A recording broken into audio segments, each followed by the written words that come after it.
Hello everyone, I'm Diksha Arora and welcome back to my channel. Today I have an interview topic that can make or break your job application, creating an ATS-friendly resume. Whether you are a fresh graduate or an experienced professional, a strong resume is your ticket to landing your dream job. In today's video, we will be discussing and understanding what is an ATS, followed by step-by-step explanation with examples for each section so that you understand how can you draft these sections for both freshers and experienced holders. And towards the end of the video, I will be giving you some amazing formatting tips that is going to change the game for you altogether and will help you beat the ATS and secure that interview for yourself. But before we begin, don't forget to subscribe to the channel so that you're notified every time a new video is live, and don't forget to click on the like button if you find this video helpful. Now without any further delay, let's get straight into the lesson. Before we dive into the resume building process, let's understand what is an ATS and why it's crucial. ATS is a software used by employers to filter and manage job applications. It scans your resume for words and phrases relevant to the job posting. So the first step is to carefully read the job description and identify keywords that match your skills and experience.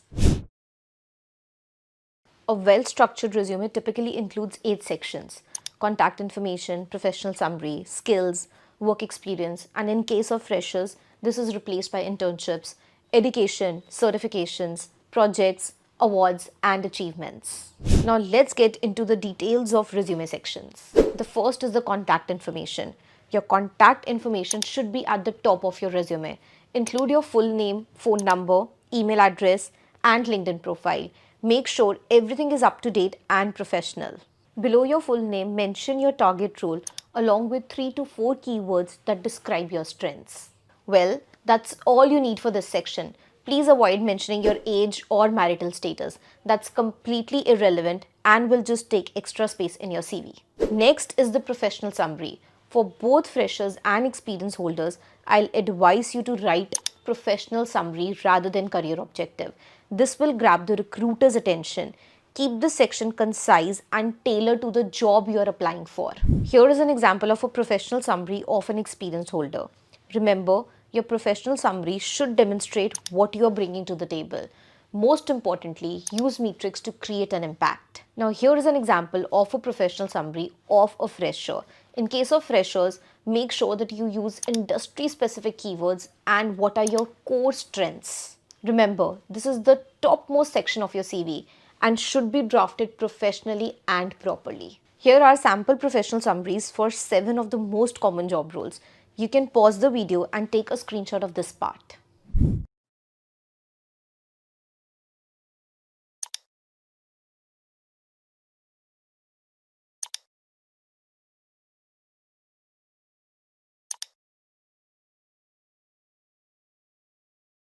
The third section is your skills section. List your skills relevant to the job. Include both technical and soft skills. Be specific and use keywords from the job description. Now here is an example of a candidate who is applying for the digital marketing profile. The technical skills for this profile would be SEO, Google Analytics and Google Ads, social media management, content marketing, email marketing automation, and so on. Similarly, create another section for soft skills and list down the skills that are suitable to the profile that you're applying for. For example, it could be analytical thinking, creativity, communication skills, adaptability, teamwork, and so on. Another important section in the CV is your work experience section. The work experience section is crucial. List your previous jobs in reverse chronological order. Include the company name, your job title, dates of employment, and your key responsibilities and achievements. The most common mistake that candidates commit is in drafting the work experience section. They simply list down the responsibilities without showcasing how they have been a performer in their previous role. Let's understand this with an example of a digital marketing profile. Now, a wrong way to write would be managed a team of 5. However, if you elaborate this and write managed a team of 5, increased website traffic by 30% and boosted social media engagement by 40%, you will instantly create an impact. Another bullet point could be utilize data analytics tools such as Google Analytics to track user behavior, identify conversion bottlenecks, and optimize the customer journey, resulting in a 30% increase in conversion rates. Now, these bullet points provide a clear overview of the digital marketing professional's achievements, responsibilities, and the impact in their previous role. Similarly, do this for all other job roles that you've held in your professional work history. Now, in case of freshers, the work experience section is replaced by internships. Mention your job role, name of the company, and the duration for which you have done that internship. Talk about how your internship experience has helped you to gain knowledge in the specified area. If possible, mention metrics to create an impact. Now, moving further, in the education section, include your highest degree first, the institution, and the graduation dates. Last but not the least, if you have certifications, noteworthy projects, or awards, create dedicated sections for them. Again, use keywords and be concise. If you haven't completed a certification course yet, but you want to mention it on your CV, you can include it as pursuing to show your commitment to ongoing learning, but be honest about its status.